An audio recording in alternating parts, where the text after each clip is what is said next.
Welcome to section 10 of reproductive embryology. In this section, we'll be discussing cleft lip and cleft palate. Let's get started. Before we dive into the weeds, let's take a step back and start from the beginning. Remember that first an egg is fertilized and divides until it forms a blastocyst. That blastocyst will implant into the uterus and continue to grow until it forms a bilayer, which we can see right here, and then a trilayer, which we can see over here. Around week 4, a cross-section of the embryo will look something like this. Let's take a closer look at a lateral view of how the fetus's face is developing around this point in time. On the far left, we have an image of approximately what an embryo will look like at 4 weeks. To understand cleft lip, we'll focus on the head and neck. If we rotate the embryo 90 degrees, so the face of the embryo is looking at us straight on, then we would see the next 4 images. There are a few structures here you should know. The maxillary process, which forms the part of the face below the eyes, the mandibular process, which forms the bottom lip and bottom half of the mouth, and then at 6 weeks, we can also see the formation of the medial nasal process right here. There's also one on this side, as well as the lateral nasal processes. So the medial nasal process forms the medial aspect of the nose, and the lateral nasal process forms the lateral aspect of the nose. Notice the medial nasal processes will fuse together at week 7 and will form what's known as the intermaxillary segment, which we can see right here. This is a high-yield term to be familiar with. Cleft lip happens when the fused medial nasal processes, or intermaxillary segment, and the maxillary processes, which we can see right here, fail to fuse together. So the green and yellow parts of our diagram don't fuse.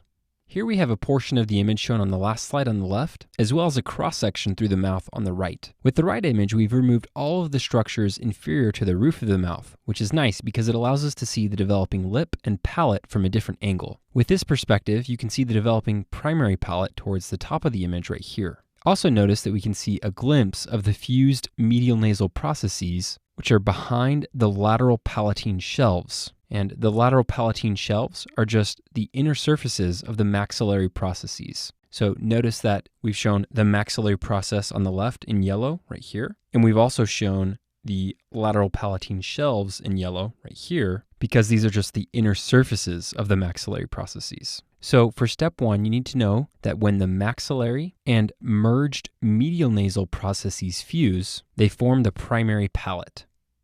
Here's an image of what a cleft lip looks like. You can see it right here. All right, before we discuss cleft palate, let's briefly review. Cleft lip is a congenital birth defect due to failure of the primary palate to form. The primary palate normally fuses as the maxillary processes fuse with the merged medial nasal processes, or intermaxillary segment. The etiology is multifactorial, which means both genetic and environmental factors play a role in cleft lip. And finally, you should know that a cleft lip often occurs with a cleft palate. Now let's talk about cleft palate. Here we have a cross-section through the mouth similar to the image I showed a moment ago. Again, we're looking at the roof of the mouth. This image has more time points, which allows us to see the developing palate in a bit more detail. Normally, the lateral palatine shelves, which again are just the protruding portions of the maxillary processes, will fuse together. They will also fuse to the median palatine shelf and the nasal septum. So if the lateral palatine shelves fail to fuse with each other, or any of these other structures that I just mentioned, then it will result in a cleft palate. We talked about the primary palate with cleft lip, which you can again see right here. And once the lateral palatine shelves fuse, the resulting structure is known as the secondary palate, which we can see right here. So for cleft lip, think primary palate. And for cleft palate, think secondary palate. Here's an image of what a cleft palate looks like. We can see that quite well right here.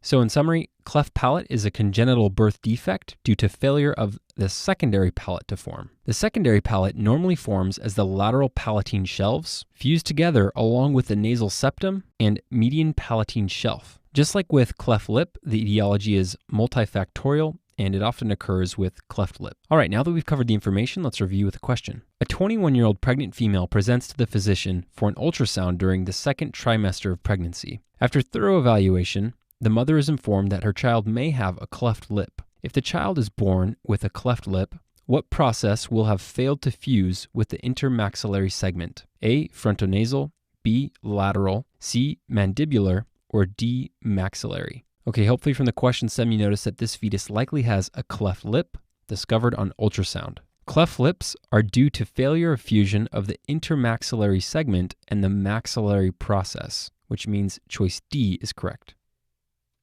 From this image, recall that the fused medial nasal processes, or intermaxillary segment, which we can see right here, fuse with the maxillary processes to form the primary palate. A is incorrect because the intermaxillary segment doesn't fuse with the frontonasal process. Recall that the frontonasal process is associated with the forehead, so A is incorrect. B is incorrect because failure of fusion of the lateral palatine shelves is associated with a cleft palate, not a cleft lip. So B is incorrect. C is incorrect because the mandibular processes fuse together to form the lower part of the jaw, including the mandible. So C is incorrect. And again, the correct answer is D. And with that, we've covered everything you need to know about cleft lip and palate.